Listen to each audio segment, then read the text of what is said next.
Sur M4 TV chaîne bi leen di permettre ngeen suivre actualité sportive mondiale africaine voire même sénégalaise donc comme ni ñu koy faral di defee ci jours yi nii passé yi nii yëpp xam ngeen ne ñu ngi fii nii ci 5e édition BOL bi Basket African League bi nga xamante ne nii mu ngi am fii ci Sénégal fii ci Dakar fii ci Dakar Arena donc ñu commencé ko woon démb nga xamante ne nii li nga xamante ne nii mooy conférence de presse d'ouverture événement bi ñu jot ci pas mal de réactions de la part du président de l'organisation du BOL muy monsieur Amadou mu expliquer ñu les tenants et les aboutissants de l'événement.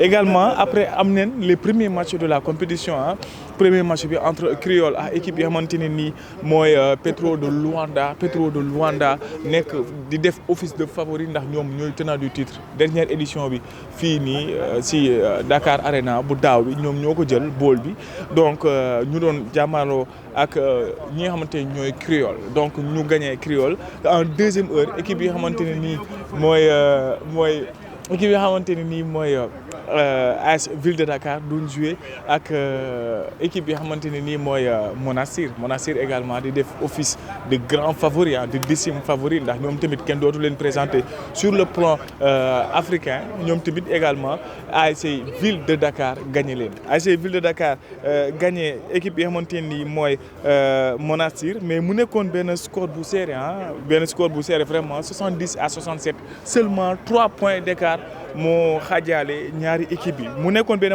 match boo xamante ne c'était âprement disputé mais mu am ay quelques individualités yoo xamante ni attiré neen attention publique bi attiré neen sunu attention bu baax a baax muy Bara Ndiaye un talent local issu du championnat du Sénégal vraiment mu nekk ndaanaan démb toj na match bi à lui seul il a marqué 15 points c'est vraiment quelque chose. Abdoulaye Arouna ak ki nga xamante ni mooy Will Perry ñoom ñaar ñooy les renforts de taille ci équipe yi xamante ni mooy AS Ville de Dakar ñoom itam ñu wane seen bopp à travers match boobu noonu donc équipe mu nekkoon benn match boo xamante ne vraiment c'était équilibré même si gis nañ ne ñaari équipe bi sur le plan offensif amoon nañ ay problèmes parce que juste pour vous dire lacune offensive yi nga xamante ni moo xawoon perturbé équipe yi xamante ni mooy AS Ville de Dakar ndax ñu ngi noté ci troisième quart-temps bi ñoom 8 points kese lañu marqué donc c'était vraiment des choses yoo xamante ni ils devront le rectifier on s'attend sax à ce qu'ils rectifient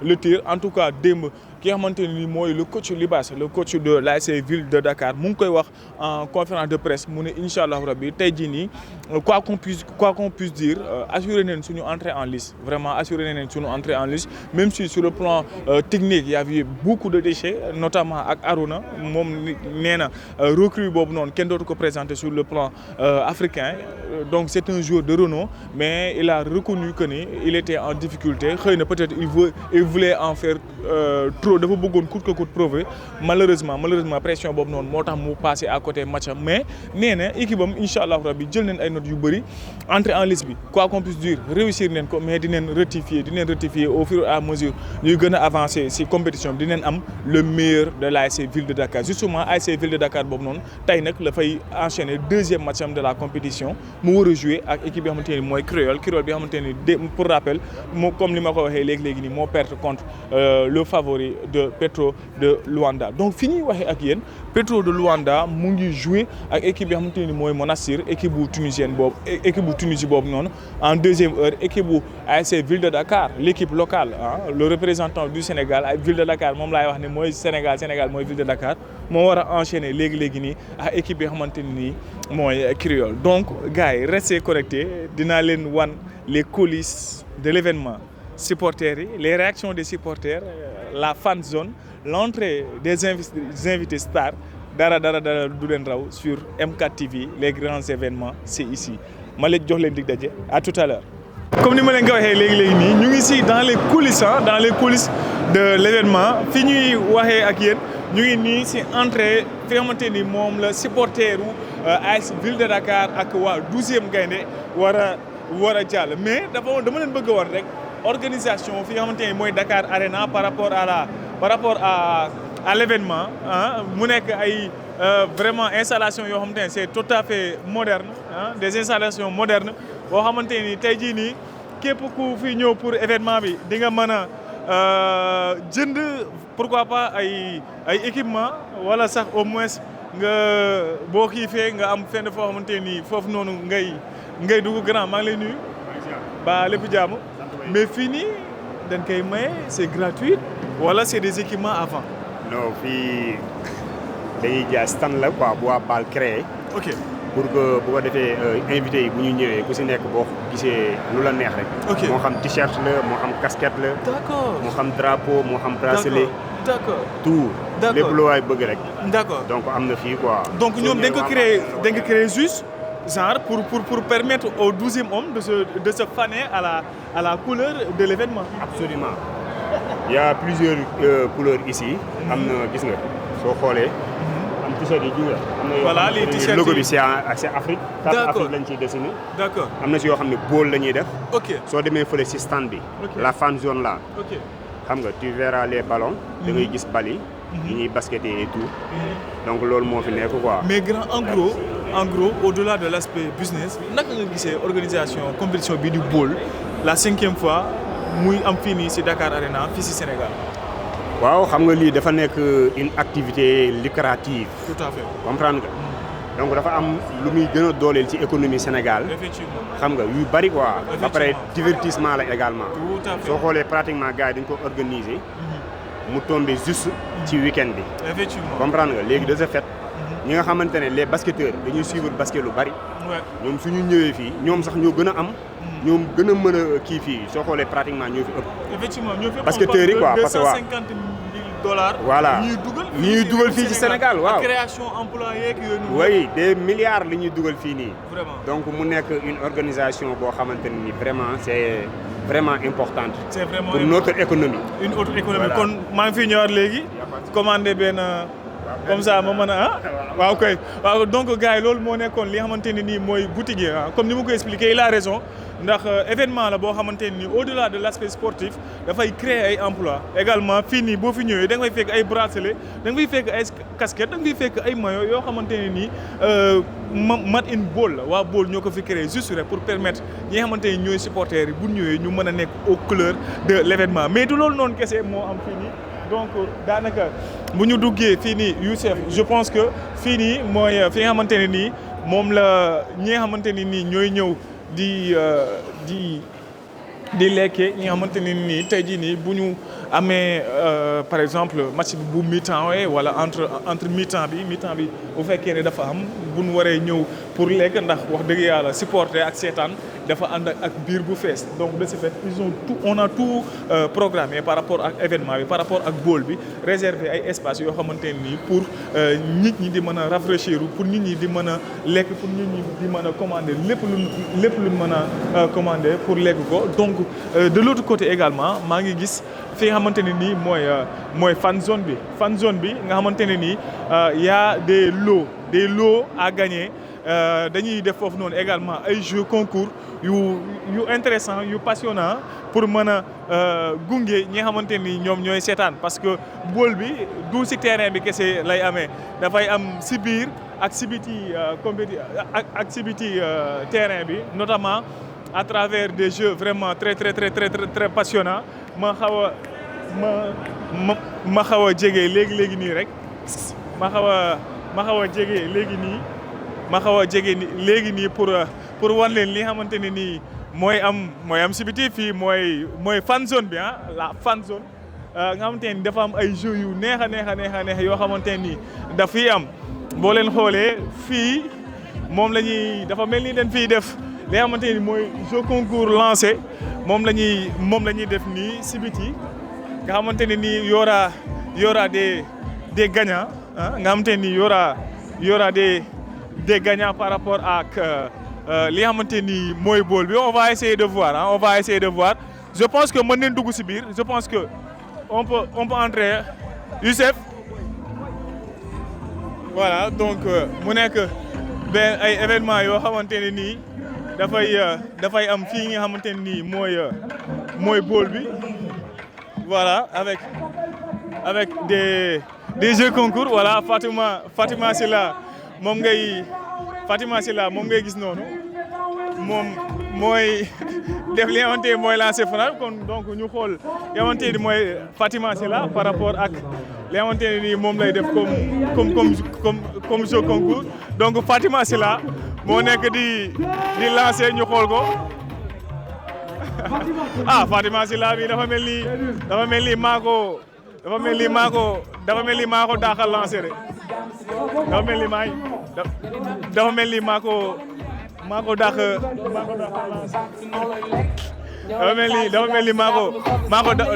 lancé mais grand maa ngi lay nuyu. waaw ñu ngi lay ziar. ba lépp jàmm. ça va alhamdulilah. tur bi. Adama Cissé. mais Adama yow lan ngay def si organisation li nga xamante ni mooy bool bi. waaye ñun ñoo liggéey bi yëpp benn société bu ñuy wax Dimension. On est là. Dimension mooy liggéey li ngay gis lépp si bool bi. si ban domaine. donc li ngay gis nii yëpp ñoo ko liggéey. ok si biir si biti. macha allah. jëyeeg stand yi lépp li ngay gis ni ñu liggéey rek suñu société moo ko liggéey. mu nekk société bu am doole. ñii ñëpp lañ nekk macha allah sama gars yi ñoo nekk nii ñëpp lañ nekk. macha allah voilà ñuy remercier nag le grand directeur Bassirou Sonko. ñu koy ziar di ko gërëm di ko wax bonne continuation. mais yéen par rapport ak seen entreprise mu mel ni da ngeen gis seen bopp par rapport ak événement bi di bool ban gis-gis ngeen am si organisation bu ñu toll ñu andi ko fii si réewum Sénégal andi ko fii si Dakar pour la 5e fois. waaw sant yàlla bu baax a baax parce que dañ ko teg si loxo yi nga ko war a teg parce que exemple ku mel ni Bassirou Sonko boo jëlee lu mel nii nga jël ko teg ko si loxoom tey ampleur bi tam ba am si suñu 2e édition muy Dimension kon sant yàlla parce que bu njëkk bi bu meloon neneen kon tey duñu yegg si fii te ñu ngi ñaan yàlla ne chaque année dina gën a yokku te di ngeen gis ay rénovation yu gën a garaaw si kanam parce que société la boo xamante ni macha allah mën na li muy def am nañu jom am nañu fulla te lépp loo gis fii rek c'est grâce à Dimension. c'est grâce à Dimension donc Dimension mu nekk benn société boo xam te également dañuy yëngu si wàllum événementiel mu nekk une chose boo xam te c'est important mooy li ñu doon wax léegi nii rek par rapport à l'organisation de l'événement. benn minute voilà. Donc nous sommes une des organisatrices.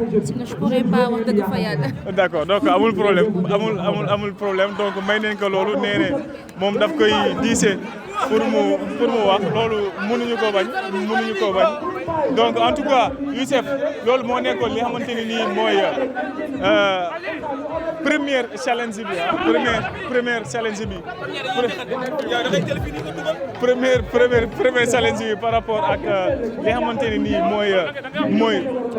mooy ce concours bi donc voilà li xamante ni nii mooy donc nga jël li xamante ni mooy challenge bi du ñàkk kay ma am kenn si ñoom pour mu mën ma expliquer li xamante ne nii mooy challenge bi ak naka lay demee.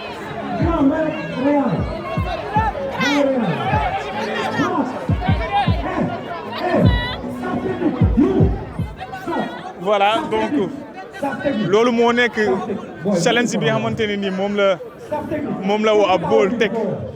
Parce que c'est un événement ak lu si mënti xew kenn ku si nekk daf si war a gis sa bopp te c'est des lots yoo xamante ne dañ ko teg à gagner donc ñu seetaan sa waay ba xam ndax lancer bi dina ko mën a réussir kii dafa mel ni maa ko dàq sànni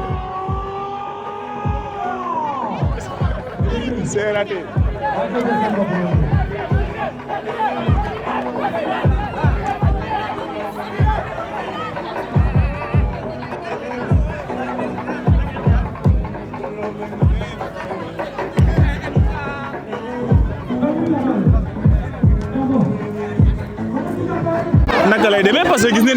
Ouais, c'est une fan zone organisée par Wave à l'occasion parce qu'entre les deux matchs, pendant la mi-temps, les gens sont dehors pour Nopalou, pour récupérer. Et nous, on les occupe en permettant à tout le monde de pouvoir toucher un ballon de basket, de jouer en tant que professionnel, amateur ou bien même fan de basket. On leur donne des prize money. S'ils marquent avec des challenges, c'est juste pour animer une fan zone et permettre à tout le monde de pouvoir se dire c'était une première expérience, c'est grâce à Wave que j'ai vécu ça. Nous sommes contents de ça. Je ne vais pas te retenir, du pain sur la planche. Beaucoup. Sur le plan ambiance, ouais. Petit mot, ambiance d'une manière générale. C'est électrique, ça fait vivre le petit commerce, les déplacements, le transport, les hôtels. Ça fait venir plein de monde au Sénégal Et ces genres de choses, on en a besoin pour le développement et l'épanouissement de l'économie et du tourisme dans le cadre général. Et ça, ça va nous permettre de nous épanouir. Outre que di nekk si TikTok bi di saaganteeg yooyu. Là, on est en train de vivre quelque chose de solide. C'est bien. Je trouve que c'est une très bonne ambiance. Pape Sidi xaaral maa ngi ñëw sànni. Allez, voilà donc loolu mooy. oui ma yow laa wax voilà donc ñu ngi fii toujours ba léegi si challenge bi yow da nga bëgg a lancer. waaw léegi yow loo bëgg a lancer yow. 3 points lañ bëgg a sànni. mais yow mënoo sànni. mën nañ. mais sànni bi la moo tax ngeen bëgg a sànni yéen da ngeen bëgg a doon ay basketteur wala yéen ara man dama leen bëgg a laaj ba xam ndax yéen basketteur bi ngeen doon moom ngeen bëgg moo tax ngeen bëgg a lancer wala koppar yi moo tax ngeen bëgg a doon basketteur bi ñu doon moo tax ñu bëgg a lancer. xaalis bi nag. xaalis bu ñu jox sa garaaw.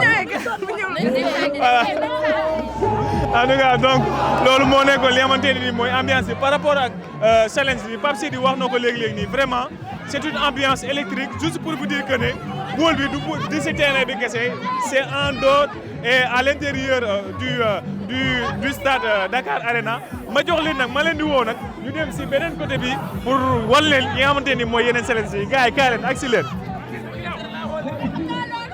si challenge bi là on est carrément au dehors ñu ngi si biti li nga xamante ni mooy Dakar Arena fi nga xamante ni moom foofu noonu la match yi di amee fii nii mooy fan zone bi mais y a beaucoup de challenges yoo xamante ni vraiment c'est très passionnant juste pour vous dire que ne c'est un événement boo xamante ni ça a une benn portée boo xamante ni c'est vraiment exceptionnel sama gars yi maa leen di nuyu ba lépp taw feex naka bis bi lépp jàmm mais yéen ay basketteur ngeen ay basketteur ngeen mais ça yow gàtt nga ne mais fan ngay baskettee fan man Sibisi laa nekk mais Zac Mbao laa jógee quoi. ok Zac Mbao naka ngeen gisee événement bi nga xamante ni mooy pôle bi ñu organisé ko pour la 5e fois fi nga xamante ni mooy Sénégal également si Dakar Arena. dañ koy rafetlu parce que lii moom buy am chaque année dañ koy rafetlu bu baax di accompagner tamit suñu équipe ville de Dakar de ce fait que yàlla na gagné match yëpp loolu la ñuy ñaan de ce fait que muy gën di am chaque année loolu lañ gën a gëm daal mooy loolu. ñu accompagner ville de Dakar. donc grand man ma gis leen ngeen nekk fii juste à côté. y a beaucoup de challenge fii nii mais la moo tax yéen ngeen daaju fii lu fi am loolu moo mën a expliquer fii.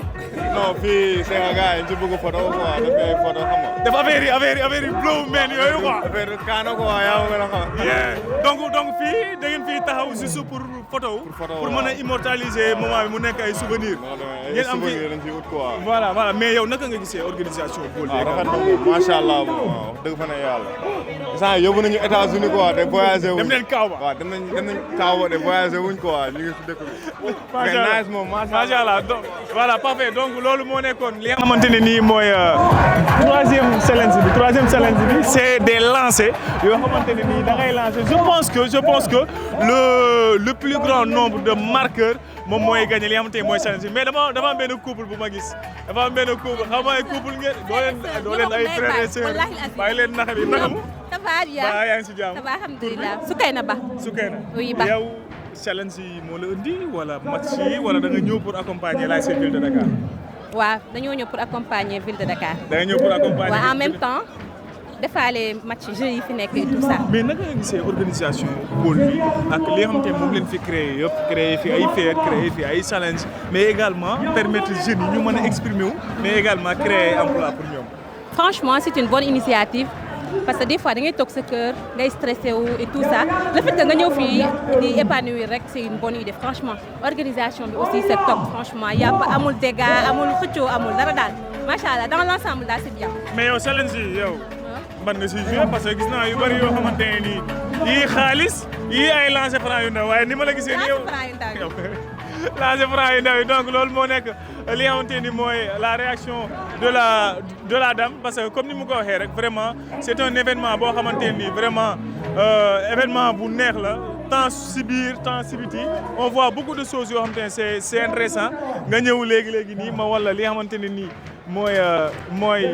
mooy challenge bi donc mooy lancer franc yi xamante ne nii moom la ñuy organiser fii grand challenge bi bëggoon naa nga expliquer ma ko parce que man boobu léegi maa ngi gis ay bum rek laay dégg te xam nga mbir bi nu mu demee te boobu léegi ñu ngi lay woo nu mu demee nii challenge bi nu ñu koy expliquer. Challenge bi c'est bon 10 lancers francs. Celui qui remporte plus de paniers voilà moom mooy gagné kii bi. donc kenn ku si ne da lay may 10 opportunités nga def ay lancers francs après kii ëpp lu mu marqué moom mooy gagné mais lan lay gagné. Bon, il n'y a pas de prix à gagner, juste voilà, victoire, comme ça. D'accord, juste pour le plaisir. Les grands organisation bool bi, il y a beaucoup de choses yoo xamante ne vraiment war nañ ko si mën a tirer ci ay points yu positifs ndax au-delà de l'aspect sportif ñu ngi wax également ay création emploi yoo xamante ne nii waa bool bi créé nañ ko même si c'est pour un laps de temps ndax yéen a ngi siy gis seen bopp bu baax sur le plan organisationnel et sur le plan. Bien sûr ñu ngi siy gis suñu bopp bu baax déjà le fait ngay ñëw fii rek di interagir ak nit ñi donc yokkute la si plan yëpp quoi plan professionnel comme si même bu fekkee 6 jours kese la ñu ngi siy jàngale leen lu nga xamante ne mosuñu ko xam donc c'est avantageux daal si yëpp côté.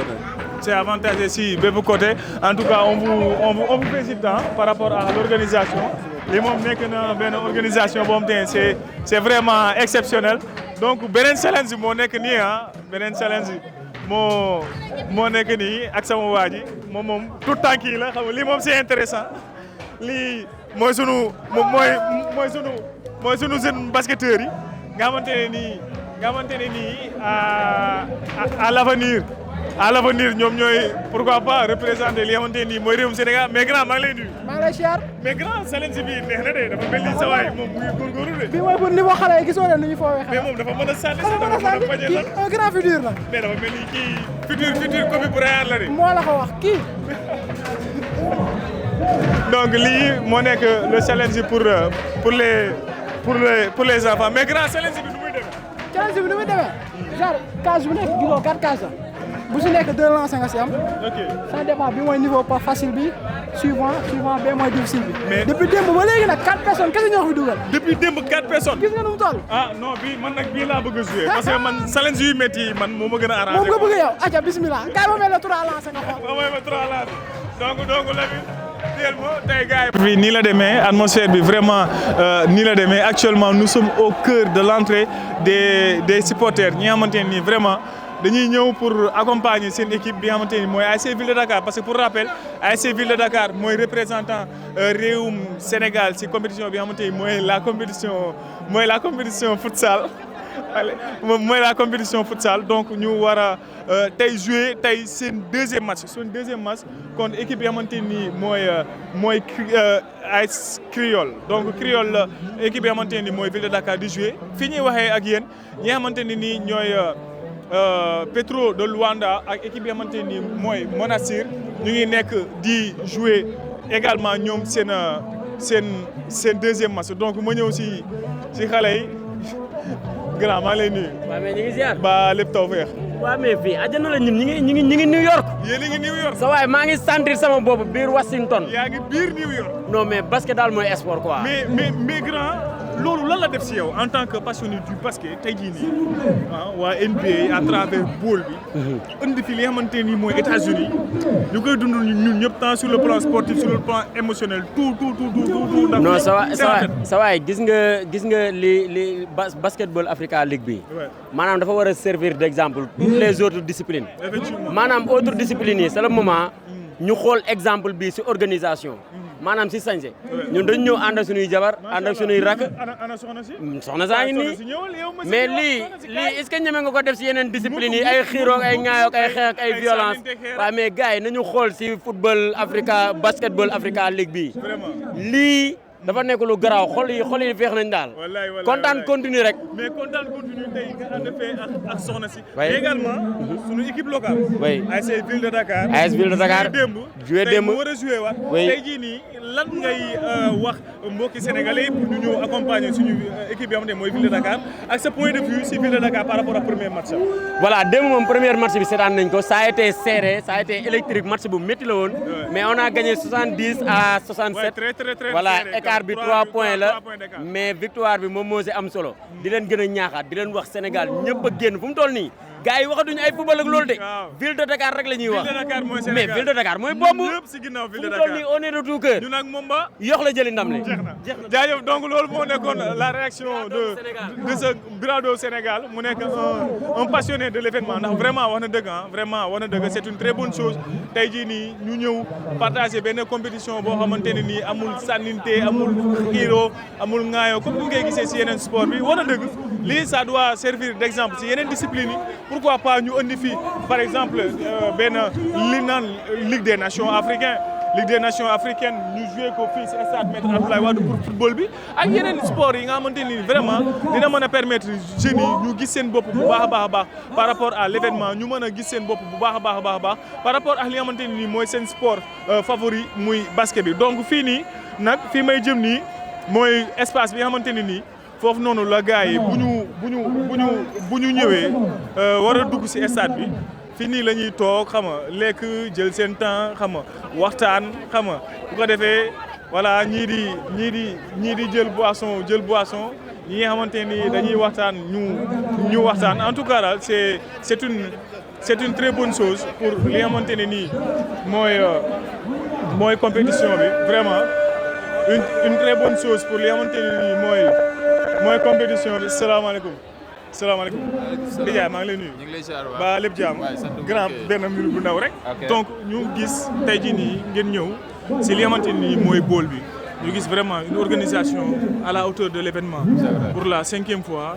Basket African League. ñu andi ko fii nii si Dakar Arena tey jii nii naka nga gisee réussite événement bi ak déroulement événement bi. waaw en fait c'est une fierté la pour Sénégalais yëpp en plus boo gisee mobilisation bi tamit ni mu demee xam nga. ak ordre bi fi am franchement lii c'est une fierté pour tous les Sénégalais yi nga xam te ne ñu ngi ci dëkk bi ñi ñëw ak ñu ñëwul yëpp quoi en fait ñun dañ koy rafetlu en fait dañuy bëgg aussi genre événement yu mel ni à chaque fois di fi am xam nga ça fait plaisir quoi franchement que dimanche jot nga ñëw seetaan sa équipe supporter ko tranquillement en plus il y a du sécurité aussi franchement il y a du sécurité boo xamante ni moom c'est hors pair quoi franchement daal c'est hors pair dans l'aspect sportif suñu représentant bi di ville de Dakar joué démb premier match am réussir à s'imposer même si c'est difficile tey jii nii naka nga gisee entrer en lice bi ak perspective bu match bi nga xamante moom la ñu war a jouer moo nekk seen deuxième raison pour laquelle moo tax ñu mobiliser wu jóge fu sori ñëw pour soutenir que ville de Dakar quoi di leen encourager la de toute façon il fallait que gars yi ñëw bu ñu ñëwee mën a supporter yi xam nga gars yi gën a gis seen bopp quoi ouais c'était juste ça quoi en fait ça fait plaisir daal. en tout cas daal satisfaction totale merci frère. donc il a parfaitement raison satisfaction totale par rapport ak li nga xamante ne nii mooy événement bi muy Basket African League bi nga xamante ne nii pour rappel mu ngi am fii nga xamante ne nii mooy stade Maître Abdoulaye stade Maître Abdoulaye Wade si Dakar Arena bi mu nekk une chose boo xamante ne vraiment c'est une très bonne chose pour sunu réew mi nga xamante ne nii mooy Sénégal c'est une très bonne chose pour continent bi nga xamante ne nii mooy Afrique ndax gis ngeen même si côté jënd meeg jaay mi sax nekk na benn activité boo xamante ni vraiment dox na nit ñi fii amul dara lu fi manqué amul dara lu fi manqué y a tout amul dara lu fi manqué vraiment y a tout sama waaja maa ngi lay nuyu. ba yaa ngi am jàmm ça yaa mu sudde dafa mel ni yow basketteur nga de. man waaw dafa mel ni de. da ngay basket ban équipe. man Mermoz laa nekkoon. voilà donc yow yaa ngi si club bu Mermoz tey jii nii ville de Dakar. di jouer tey deuxième match am si compétition bi. démb seetaan nga match bi. pas vraiment parce que j'étais un peu occupé de la journée. ok mais di nga faral di suivre équipe yi am te mooy ville de Dakar naka nga gisee équipe bu ville de Dakar. si par rapport à compétition mais également sur le plan individuel ndax am na benn joueur boo xamante ne vraiment c'est un joueur à suivre pour yow quoi. ah bien sûr parce que notamment c'est une équipe jeune boo xamante ne il y a beaucoup de talent et c'est une équipe assez collective avec un bon coach à la tête donc je pense que par rapport au niveau général ak compétition bi on a grand chose à espérer venant d'eux. on a grand chose à espérer par rapport ak ñoom tey jii nii sur le plan organisationnel dafa mel ni gis ngeen si seen bopp bu baax a baax. si baax gis naa leen tey jii nii amul lenn lu nit di jàmbat même boo leen xiifee sax gis naa la sànq ngay mel ni kuy wax ak maire bi di commander mbir yi. Ouais, franchement on a rien à se plaindre ñii quasiment on a tout ce dont on a besoin ici. Franchement il y a tout, il y a à boire, il y a à manger, il y a même les produits locaux, il y a les produits venants, franchement il y a tout, organisation bi, ambiance bi, animation bi tout est au complet. Donc rien à dire. Donc on peut dire organisation réussie. Chapeau. jaajëf mon gars, merci beaucoup, on est ensemble. Donc loolu moo nekkoon la réaction du gars par rapport ak li xamante ne nii mooy bool bi mooy li leen doon wax léegi mooy li leen doon wax léegi par rapport à l'organisation de l'événement du bool. Donc fii moom laa leen doon wax léegi nii dafa nekk benn activité boo xamante ne nii tey jii nii limité wul rek ci côté sport bi limité wul rek ci côté basket bi ndax gis nañ jaay meeg jënd bi itam macha allah soxna si maa ngi lay nuyu waaye bul daw kaay donc dafa ragal micro. En tout cas c'est une très bonne chose pour li xamante ni mooy l'organisation de l'événement, juste pour vous montrer que ne côté business, côté engouement, côté ambiance, côté jeu, côté challenge, vraiment tout est ok. C'est une très bonne organisation du Basket African League 5e édition fii nga xamante ni mooy Dakar Arena. Donc moi ñu dem de l'autre côté jël la réaction des supporters du 12e Gaïndé et de quelques supporters de l'ASC Ville de Dakar par rapport ak match bi nga xamante ne moo ñuy xaar ci biir Ville de Dakar contre Créole. nii ci couloiru entrée supporter 12e Gaïndé sama gars yi ñoom ñoo toog nii toujours accompagner pour accompagner li nga xamante ni mooy les équipes nationales tant sur côté basket bi que si côté football bi vraiment ñu nekk ay supporters yoo xamante ne ils sont des fervents accompagnants de li nga xamante ne nii mooy équipe nationale du Sénégal, que ce soit si côté basket bi que ce soit si de l'autre côté. Salaamaaleykum grand maa ngi lay nuyu. Ba yaa ngi am jàmm. nga nekk un membre du 12e Gaïndé. tey jii nii au-delà de suñu représentant. waaw xamante ne nii mooy l'ASC Ville de Dakar. war a jouer tey jii nii son 2e match. mais dañuy jiite ci organisation vraiment bool bi. yoon ni ko fi pour la 5e fois. ci réewum Sénégal tey ban sensation nga am yéen waa 12e Gaïndé nga xamante ne nii vraiment vous accompagnez li nga xamante ne nii mooy équipe bi dans toutes les compétitions. Bon li ñu fi am yëg-yëg bi mooy suñ organisé teg Sénégal mu réussir dañuy fàtte sa organisateurs yi mais dañuy wax ne Sénégal moo am réussir kon peut-être ñun loolu mooy njëkk a animé parce que ñun lu ñu gëm rek mooy doomu sénégalais fu mu nekk dañu war a fexe ba ñu ràññee loolu mooy suñu première gëm-gëm. mais ñu gis leen ci côté ambiance vraiment ngeen animé démb ñëpp kontaan. ñu gis également teewaayu le président Diomaye Faye. ban sensation ngeen am bi ci arrivé président. non président moom def na li ko war mais nit tam dara dina ko war te du ko def kon peut-être loolu dañ ko ciy sant bu baax di xam ne c'est un président boo xamante ne jox na exemple ñi nga xamante ne mooy gouvernement am te fekk na ñoom ñu ngi ci woon jox na exemple yeneen sénégalais yi ñu xam ne dañu war a accompagner suñu réew. ñu xam ne dañu war a accompagner suñu réew. donc on dit bonne chance pour l'ASC Ville de Dakar. donc là damay ñëw ci sama nijaay Seydina Issa Laye moom sama nijaay la sama nit la il est vraiment très très très sollicité.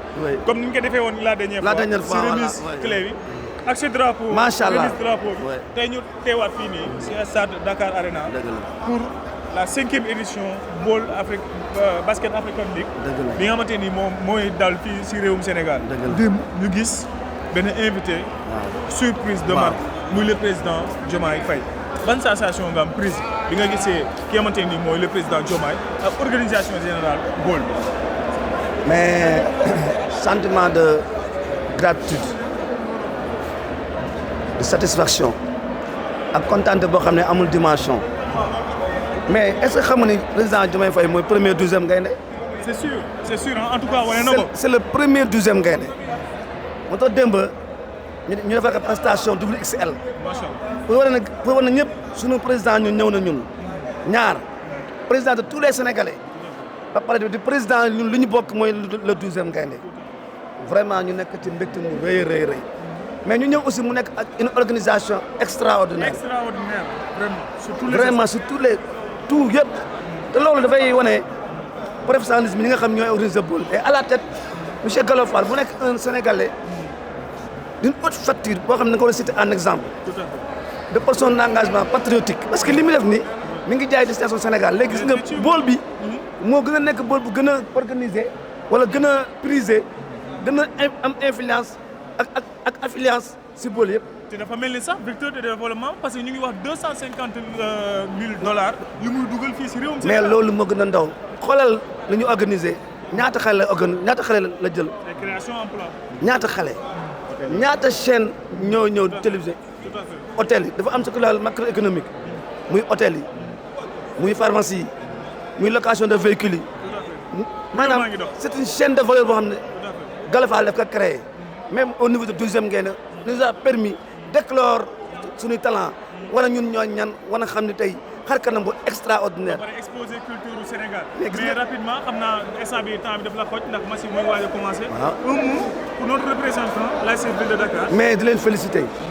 Mais nous avons été agréablement surpris par la qualité du jeu de l'équipe. Et de par là, nous féliciter Libas, l'entraîneur. Oui, machallah. Mais il y a parce qu'il y a un président qui est à la tête, qui a mis l'équipe dans d'excellentes conditions de préparation et de participation. Moi, Yatma Diaw. Mais il n'est pas seul.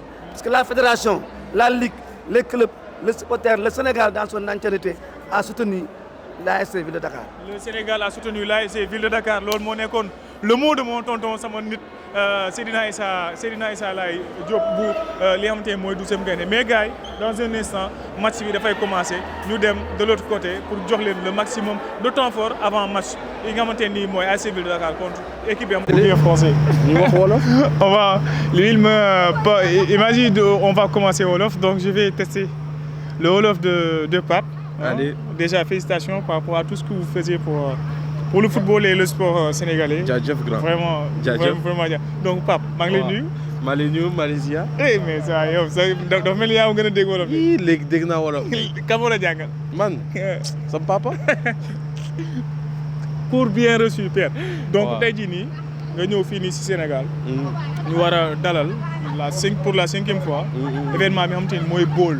tey jii nii ban sentiment nga am en tant que Sénégalais si abrité événement bu ñu toll. Non, fierté la am parce que voilà, The Ball c'est la NBA et NBA Sunio et Buzz Sénégal, ça veut dire qu'ici ils considèrent le Sénégal quoi. Bon, de mes lacs français aussi. Mais en tout cas, t'es content d'être invité, de nous aussi basket bi. Man d'habitude je suis plus football mais t'es dama ñëw spécialement pour événement bi. Effectivement, tey dañu ñëw spécialement pour événement bi parce que dañuy teg nële suñu volet football. Ah ça y est. Sadio toogal tey basket la. tey basket la. Donc il y a un représentant de notre pays, l'ASC Ville de Dakar, qui a déjà entamé sa première sortie, une sortie qui a été plus ou moins un petit peu difficile, mais on dirait que on a un représentant digne de son nom, l'ASC Ville de Dakar. Bien sûr, ils ont l'air très costauds. Donc obligé, on se déplace pour eux, on est là, on va les supporter aujourd'hui et ça va être la folie, on espère. Non, ça va être la folie, on espère. Un petit mot parce qu'on ne va pas s'en priver de parler de football puisque nous sommes tous deux des passionnés du football. Une blessure de Assane Diao qui vient au mauvais moment. Il fait feu et flamme du côté de son club à Como. On est à quelques jours même de notre match contre l'Angleterre, un match tant attendu, alors qu'on attendait la confirmation d'Assane Diao. Aujourd'hui, est-ce que ça ne peut pas créer une sorte de cassure ou bien ça peut passer pour l'adaptation de Assane Diao en équipe nationale? Non, je ne pense pas. Son temps d'adaptation, il va être sur un long terme, il ne faut pas le presser. Voilà, faut pas oublier qu'il est jeune, c'est un binational. Il vit en Afrique, ça va être ses premiers matchs en Afrique, donc ça va être sûrement compliqué. En tout cas, on lui souhaite que du bien et on espère qu'il revient très vite. Mais contre l'Angleterre, même si on perd, c'est pas très important. C'est sûr. En vrai, les matchs les plus importants, ça sera pour la qualification de la Coupe du Monde, Inch'Allah. On vise la première place. Et on l'espère. On ne doit pas le louper. Et on espère, Inch'Allah, qu'il sera là et qu'il sera dans l'équipe. Voilà. On espère qu'il sera là et qu'il sera dans l'équipe. En tout cas, merci beaucoup, mon frère, par rapport à la mini-interview. Et je donne une note de 9 pour le Wolof. Ouais, boy, donne 10. Non, je ne vais pas donner 10 parce que tu as Google des mots français. Tu as dit Wolof que c'est là. Ah, dégueulasse. Bon, grave. Non, grave, un petit mot. Donc, dernier essai. MK TV, Djeredjeuf. Dis ça. MK TV, Djeredjeuf. Ah, là, c'est top. Fekkee la 5e édition de Ball African League ban sensation nga am par rapport ak Sénégal bi doon recevoir pour la 5e fois événement bu ñu toll. Alors lu ma gis mooy y a une certaine évolution depuis la première fois bu ñu commencé à organiser parce que dañuy wax compte ci benn lay commencé boo commencé première édition ça te fait de l'expérience et tu sais il y a une erreur nga war a éviter pour deuxième yi.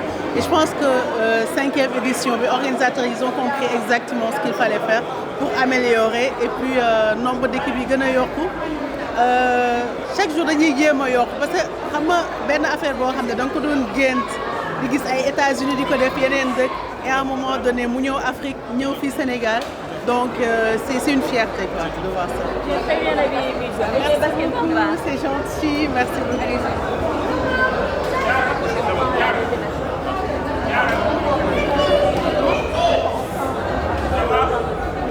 C'est bon? C'est bon.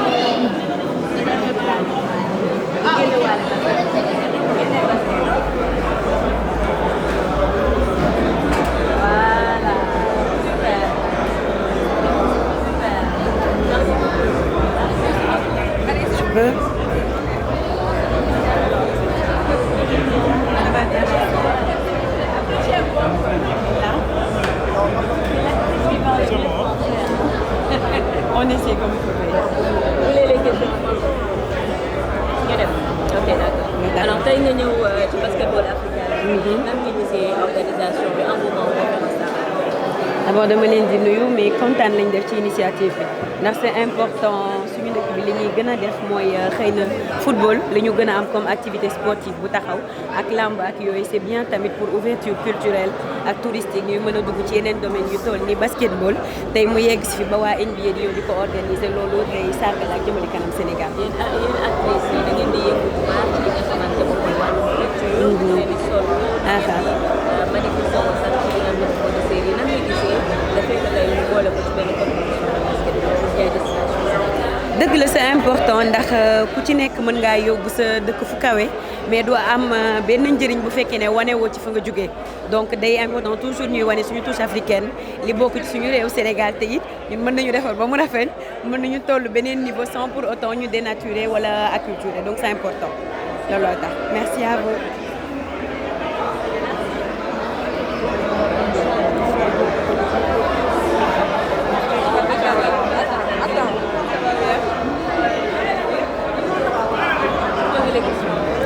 C'est les mêmes questions? Non. Oui, bonjour. Alors, noo gisee basketball africain. dinaa ko def ci tubaab de. sànq ñoom bu ma ko tontu waaw benn problème. Comment trouves-tu l'engouement dans la conférence ici avec la basketball africaine? Comment je trouve? Je trouve que c'est un très bel événement et qui mérite d'être célébré. C'est le basketball, c'est bien pour les jeunes et c'est une très belle occasion aussi de réseauter. Donc, on a que de belles têtes et que du beau jeu. Il y a la prestation des artistes, des tenues magnifiques aussi qui valorisent la culture africaine. Le show, toujours, avec les artistes qu'on a du Sénégal qui sont là toujours pour exprimer leur talent. Moi, je trouve que c'est un très bel événement à promouvoir encore.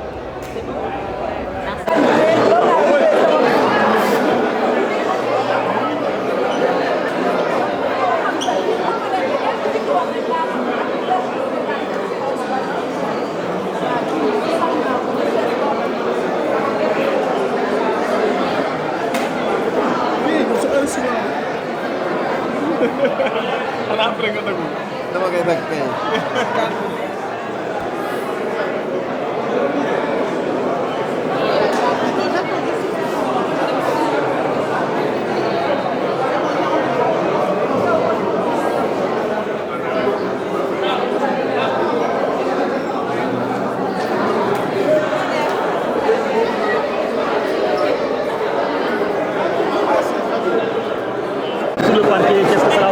Ça change rien, j'ai été sur le parquet moi. Je vais vous dire un scoop. Avant d'être footballeur, j'ai été basketteur. J'ai fait du basket, je peux dire même que j'étais meilleur au basket qu'au football. À Liberty 6 au terrain Chicago. Donc j'ai commencé mes petites classes là-bas. C'est pour ça que ce sport me passionne beaucoup, le basket. En même temps, ceux qui organisaient, c'est des amis, c'est des frères. Donc du coup, je suis venu pour soutenir et puis ça se passe au Sénégal. Donc voilà, des projets comme ça, on en a besoin parce que le sport doit encore vivre dans ce pays-là. Il n'y a pas que le football. Il y a plein d'autres sports qui sont en train d'émerger. Donc nous, les acteurs du sport, on a le devoir de venir soutenir. Mais Alsane, au-delà du football, en tant qu'expert, on va parler de Alsane, l'expert basket. On a vu la première sortie de notre équipe représentatrice, l'ASC Ville de Dakar. Comment analysez-vous cette première sortie et la perspective concernant la suite de la compétition? Je trouve qu'ils sont dans le match. mais il peut faire mieux parce que on voit qu'il force un peu trop le jeu sur les 3 points. Donc je pense qu'il ne doit pas jouer comme les Cap-Verdiens. Les Cap-Verdiens, leur force, on sait que c'est les 3 points. Nous, on sait que notre force, c'est un peu dans la pénétration et puis dans la raquette. Donc du coup, je pense qu'il doit falloir corriger ça. Mais en deuxième mi-temps, je pense que s'il corrige ça, on peut gagner ce match-là au la main. Un événement sportif aujourd'hui qui fait la promotion du tourisme africain. Comment tu l'engouement autour de la BN et de la conférence? Je trouve que c'est très très bien. Le football doit d'ailleurs s'inspirer sur la BEL parce que c'est très bien organisé. Les accès sont faciles. Bien vrai que le football draine beaucoup plus de monde que le basket, mais on trouve dans l'organisation c'est très bien et puis c'est assez chic, les gens se sentent bien dans cette aréna-là. Il doit falloir que le football s'inspire. En tout cas, ça fait plaisir de venir soutenir ce genre d'événements-là dans notre pays parce qu'on en a besoin. Et puis il n'y a pas que le foot, il y a beaucoup d'autres sports qui sont en train d'émerger, comme le basket, comme le handball, comme d'autres sports. On doit être autour de tout ça pour rendre un peu plus attrayant notre pays.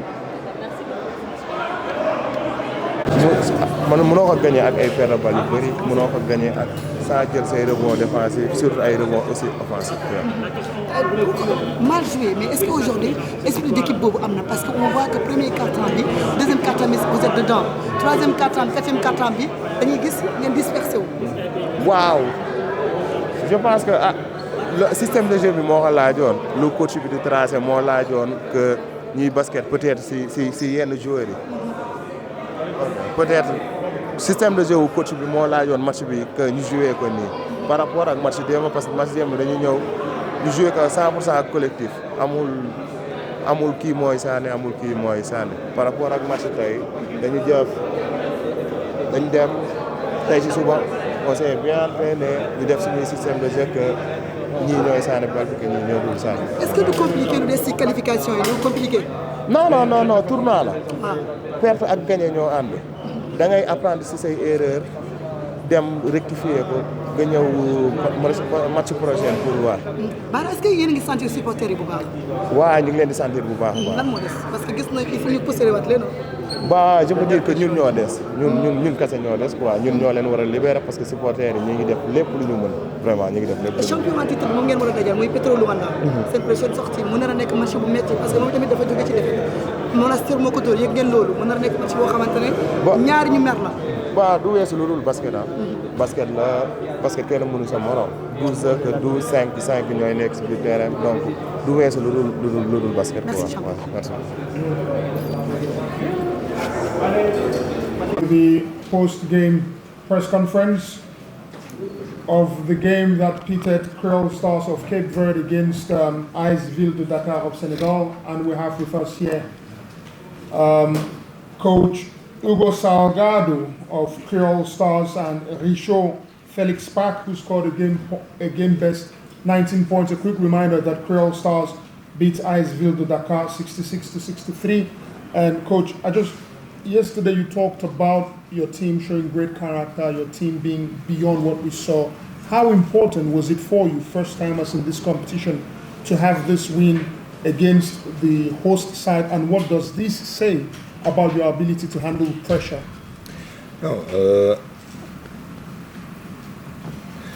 It says a lot about the character of my players, mostly because we had a tough loss yesterday, and we knew that we gotta come back because we are here to compete. We are here to try to win the most games possible, and the message was loud and clear that we gotta do it as a team. That's the only way that we can do when we have a new roster that the players don't know each other, never play together. The only way to do it is to be the boss in the house, to be the smartest team on the court, and I believe that's what we did today. And it's important for us because it's the first. Et aujourd'hui, ils ont démontré la qualité qu'il y a dans cette équipe. C'est une victoire très très importante pour eux et maintenant ils se focalisent sur Monastir. Are there any questions? Yes. Congratulations, Coach. Please, can you put on the mic?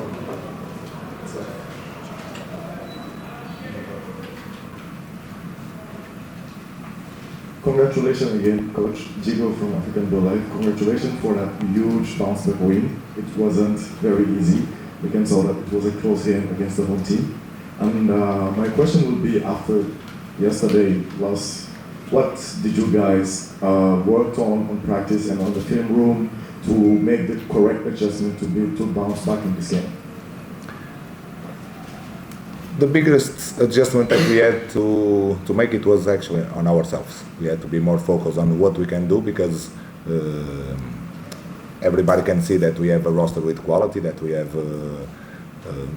amazing local players, that we have amazing imports on the team, and it's just the click together, and we got to find a way every day to make that work on the court, outside of the court, and when we can make everything work, the results gonna be much more on the way that we want.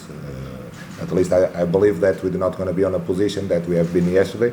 If we do it as a team, I think we're gonna be much closer to win than to lose. And anyway, it's a basketball game. We took the victory today. We are really happy with the victory, and now we gotta put the feet on the ground again and prepare the next game. La question du journaliste était de savoir les ajustements qu'ils ont dû faire pour gagner ce match d'aujourd'hui. Et le coach dit, pour aujourd'hui, ils ont été plus focus, plus concentrés sur le match. Ils ont une très très bonne équipe avec des joueurs qui ont de l'excellence. Nous avons avec nous ici le coach de AS Ville de Dakar, le coach du Basfai, et bien sûr nous avons l'une des stars de cette équipe de AS Ville de Douane, Will Perry. Coach, hier vous avez parlé de vouloir, la précipitation dans l'équipe, de vouloir très bien faire, et c'est cela qui a poussé l'équipe à ne pas bien performer. Est-ce que vous avez l'impression que c'est la même chose aujourd'hui? Est-ce que vous avez l'impression de revoir les scènes du match d'hier aujourd'hui dans cette performance?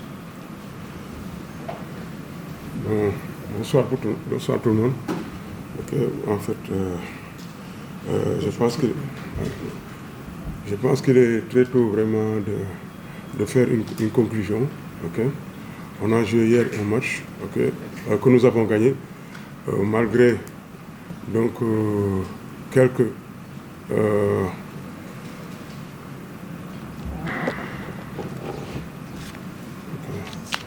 donc nous avons gagné, donc malgré quelques imperfections qu'on pensait aujourd'hui corriger. Mais bon, je dis malheureusement parce que nous avons perdu. Aujourd'hui aussi, les mêmes problèmes ont ressurgi.